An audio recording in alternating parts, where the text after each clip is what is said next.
Hello दोस्तों, 2047 तक देखिए भारत के एक डेवलप्ड कंट्री होने की बात की जा रही है। ठीक है, अब क्या इसके पीछे कोई ठोस कारण है या फिर हवा में ही सिर्फ बात की जा रही है? तो देखिए इसके पीछे बहुत सारे ठोस कारण हैं। मैं प्रूव करूंगा कि पहले की तुलना में क्या क्या क्या कोर सेक्टर है या फिर इंडिया का जो बैकबोन है, इकोनॉमी है, सोशल है या फिर रिलीजियस सेक्टर है, कैसे ये स्ट्रांग हो रहा है और कैसे 2047 या हो सकता है 2045 तक ही भारत एक डेवलप कंट्रीज में आएगा। स्वामी विवेकानंद जी का लाइन याद रखिएगा कि आज आप लोग का समय है, 21वीं शताब्दी भारत की शताब्दी रहेगी। एक सिंपल सा एग्जांपल पहले इससे स्टार्ट करना चाहूंगा। मैं खुद युवा हूं, लगभग मान लीजिए कि 40 करोड़ 50 करोड़ युवा हैं। सबको एक पहनने के लिए शर्ट चाहिए, एक पैंट चाहिए, आइदर गर्ल्स को उनको जो भी है वो जींस पहने, सूट पहने, साड़ी पहने, क्लॉथ चाहिए, स्लीपर्स तो चाहिए ही चाहिए। एक नॉर्मल घर का कुछ सिंपल सा एग्जांपल, टूथपेस्ट का भी एग्जांपल है।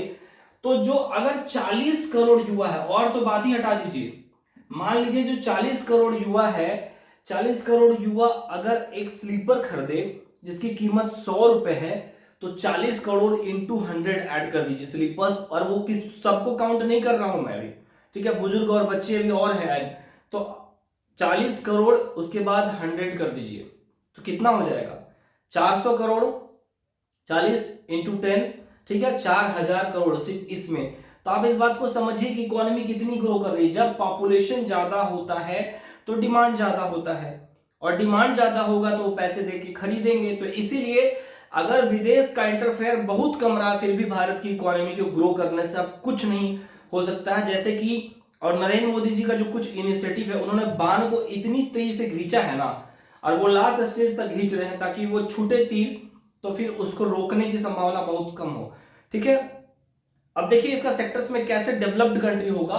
वीडियो लंबा ना हो इसीलिए बहुत फास्ट से मैं कोशिश करूंगा। देखिए यूथ की पॉपुलेशन 40 करोड़ है, यूथ की पॉपुलेशन मैंने बता दिया। ठीक है, 40 करोड़ यूथ को मिलिट्री ड्रेस के साथ इंडिया के बॉर्डर में खड़ा कर दीजिए और उनको एक एक वेपन दे दीजिए, एक बुलेट फायर करने के लिए बोलिए, उससे 40 करोड़ बुलेट निकलते हैं। मैं एक एग्जांपल के रूप में कह रहा हूं, 40 करोड़ में अगर 10 करोड़ लोग भी अगर कुछ अच्छे से अध्ययन करें तो उससे 10 करोड़ परिवार शिक्षित हो सकता है। That is the power of youth. Second point, economy Bharat की ग्रो कर रही है। देखिए अब अगर सरकार कमजोर भी हो ना तो विदेश का इंटरेस्ट भारत पर क्यों होता है? कि जैसे कि एक बात बताइए कि आप कहीं शॉप लगाते हो तो वहां लगाते हो जहां भीड़ भाड़ है या फिर किसी एकांत में जाके खोलते हो जहां पर लोगों का आना जाना कम होता है। तो भारत में भीड़ ज्यादा है, क्राउड ज्यादा है, और लोग पढ़ रहे हैं, शेयर मार्केट चीजों को समझ रहे हैं, इन्वेस्टमेंट क्या है वो चीजें समझ रहे हैं। ठीक है, वेल्थ क्रिएशन क्या है समझ रहे हैं। अब जो यूथ है जैसे कि ब्रांड को ज्यादा वैल्यू करना, दिखावा, जो चीजें अगर 500 में आ रही हैं और सिर्फ किसी ब्रांड का मोहर है वो 5000 में आ रहा है, तो अगर आप रिच क्लासेस में हैं तो आप उससे सेटिस्फाई हुई आप करिए। लेकिन साधारण परिवार में एजुकेटेड लोग जो हैं अब उससे हट रहे हैं, दिखावे से हट रहे हैं। पहले कार होना एक बड़ी बात होती थी, अब एक ये नॉर्मल प्रोसेस हो गया है कि सबके घर में कार है।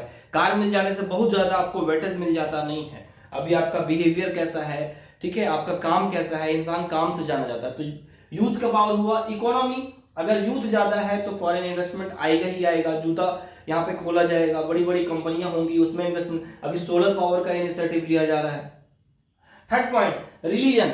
पहले की तुलना में रिलीजन में कई दंगे होते थे, तुलनात्मक रूप से कम हुआ है। अगर घर में आपका लड़ाई झगड़ा हो रहा है तो आप अपने विकास पे फोकस नहीं कर पाएंगे। ठीक है, तो ये एक सेक्टर है। कहने का मतलब क्या है, आप गिनते चले जाइए कि अगर आजादी के बाद कितने दंगे हुए हैं और कितने कत्लेआम हुए हैं, रक्तपात हुआ है। तो अगर आप एक डर में जी रहे हैं कि बाहर जाएंगे और काट दिए जाएंगे या फिर हमारी हत्या हो जाएगी या मेरे द्वारा किसी की हत्या हो जाएगी, तो विकास की गति बहुत अवरुद्ध हो जाती है। ठीक है, उसके बाद है फोर्थ है सोशल।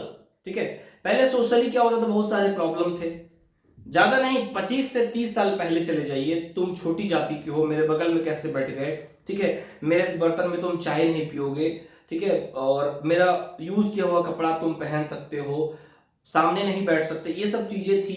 लेकिन अब क्या हो रहा है कि ये सब चीजें भेदभाव दूर हो रहा है। तो क्या हो रहा है, इकोनॉमिक इक्वालिटी को लोग सपोर्ट कर रहे हैं, जो इंसान कुशल है, योग्य है, उसको महत्व दे रहे हैं। तो ये समस्याएं थी, दंगे बहुत ज्यादा होते थे, सोशल डिस्क्रिमिनेशन बहुत ज्यादा होता था। अब एक आता है इन्वायरमेंट।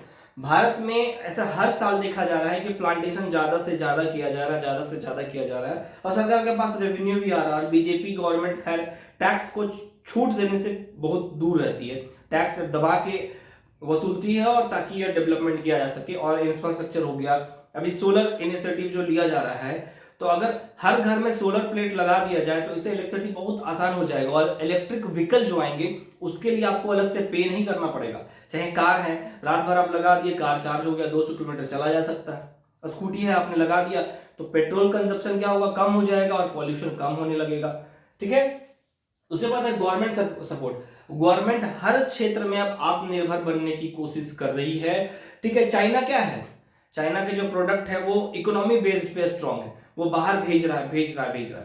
ठीक है, लेकिन अगर उसका जगह इंडिया ले लेता है तो क्या होगा, अगर आपके पास पैसे ही ना रहे, आप जैसे कोई एक दमदार आदमी से फाइट होता है, आपके पास पैसे है तो आप टकरा जाएंगे, चलो हाँ देख लेंगे, कोर्ट जाना होगा तो कितने खर्च होंगे। लेकिन जब इकोनॉमिकली वीक होंगे, आपका घर ही बहुत मुश्किल से चल रहा है, तो क्या आप जा पाएंगे, आप उलझने से बचेंगे।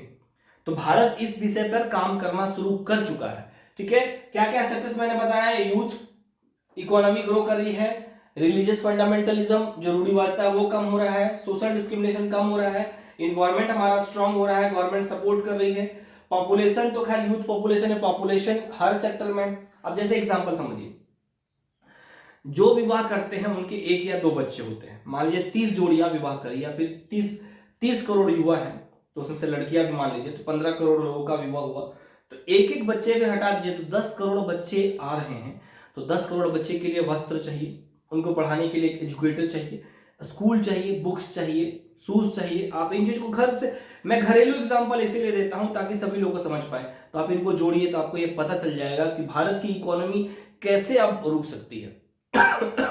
माफी आता हूं।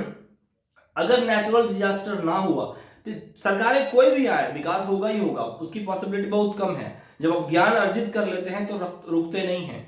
जब आपको पता चल चुका है ना कि हाईवे में गाड़ी 200 की या फिर 150 की स्पीड में चलाई जा सकती है, तो गलती से आप हो सकता है कभी लोकल रोड में चले, लेकिन अगर वहां भी चलेंगे तो उस रोड को आप बनाने की कोशिश करेंगे, समझदारी आ चुकी। तो भारत के युवाओं ने, भारत की आम जनता ने विकास का स्वाद चख लिया है, चाहे थोड़ा हो चाहे जल्दी, और वो काफी तेजी से आगे बढ़ रहे हैं। ठीक है, लास्ट पॉइंट है मिलिट्री। मिलिट्री की तुलना में भारत एक बहुत शक्तिशाली देशों में माना जाता है, टॉप 5 कंट्रीज में इसको काउंट कर सकते हो। और इन्फेंट्री, भारत की पैदल सेना, इजराइल कह चुकी है कि अगर भारत की पैदल सेना मुझे मिल जाए तो मैं पूरे विश्व में फतह कर सकता हूं। लेकिन भारत की एक बहुत अच्छी नीति है वसुधैव कुटुंबकम, कि समस्त विश्व हमारा परिवार है, और किसी पे अटैक नहीं करना चाहिए। मालदीव्स पे हमने बहुत प्रोटेक्शन किया, यहाँ से जो भी कपल्स मैरिज करते हैं, ठीक है, वो हनीमून ट्रिप के लिए जाते हैं, उनसे उससे वो लाखों लाख कमाते हैं, लेकिन क्या करना है कि उसी थाली में छेद करना है। लेकिन अगर इंडिया चाहे तो बिना कुछ फिजिकल एक्टिविटी किए ही उस पर प्रेशर क्रिएट कर सकता है। लेकिन जब कहते हैं ना कि जब खुद भी तमाचा लगे, जब खुद ठोकर लगे सीखता है, वो लंबे समय तक आए। ठीक है, श्रीलंका को जैसे जवाब मिला, तो चाइना के डेब्ट ट्रैप में जब फंसेंगे, जब रोना शुरू करेंगे, तब क्या होगा, क्या था ना कि एक दूध का जला छाछ भी फूक फूक के पीता, तो वो चीजें समझ में आ जाएंगे। ठीक है, सामने में इतनी छोटी कंट्री हो, हर मामले में प्रोटेक्ट कर रहे हो, और आप उनसे टकराने की कोशिश करते हो, वही हो गया कि ठीक है, आप बिल्कुल है, आप बराबरी के दर्जे में है मालदीव्स, ठीक है, एक कंट्री है, लेकिन जब आपको कई जगह से प्रोटेक्शन मिला है, सपोर्ट मिला है, मेडिकल एड मिला है, तो उन चीजों को नहीं भूल जाना चाहिए थोड़ी देर के लिए। ठीक है, तो ये सब सारे पॉइंट्स हैं। अगर आप किसी भी एंगल से आप कहते हैं कि भारत की कंट्री की जो ग्रोथ है एज ए डेवलप कंट्री के रूप में नहीं आएगी, तो आप मुझे जरूर बताइए। ठीक है, मैं पॉइंट जानना चाहूंगा। मुझे किसी भी एंगल से लगता है कि अब रुकने वाला है भारत, हो सकता है 5 साल आगे पीछे चला जाए। 2050 के बाद तो डेवलप कंट्रीज में आएगा ही आएगा, और यहाँ के यूथ चाहे सिटीजन है काफी संपन्न रहेंगे। ठीक है, अब एक सुझाव युवाओं के लिए है कि अध्ययन यापन मत छोड़िए। जिसने पढ़ाई छोड़ दी वो बहुत पीछे रह जाएगा। टेक्नोलॉजी में इंडिया बहुत आगे बढ़ेगा, ठीक है, नॉलेज में बहुत आगे बढ़ेगा। ठीक है, जैसे कि नॉलेज गेन करने की आदत नहीं है, कल को जाके इनकम टैक्स से आपको डील करना है, कोर्ट से डील करना है। ठीक है, हर चीजें इंग्लिश में अवेलेबल होंगी अगर आपने पढ़ना छोड़ दिया। थोड़ा ही सही, लेकिन प्रत्येक दिन सीखने की कोशिश करिए। एक मात्र प्रयास है, और शिक्षा एक ऐसा इन्वेस्टमेंट है जो बहुत तगड़ा रिटर्न देती है। और यहीं पर स्वामी इनका, अंबेडकर जी का लाइन है कि शिक्षा वो शेरनी का दूध है जो वो पीता है वो दहाड़ता है। ठीक है, ये इंडिया के डेवलपमेंट के टू द पॉइंट कॉन्क्रीट बताते हुए मैंने इसे प्रूव किया। अच्छा लगे तो लाइक कर दीजिएगा, दोस्तों में शेयर भी कर दीजिएगा। Thank you and best of luck to all of you.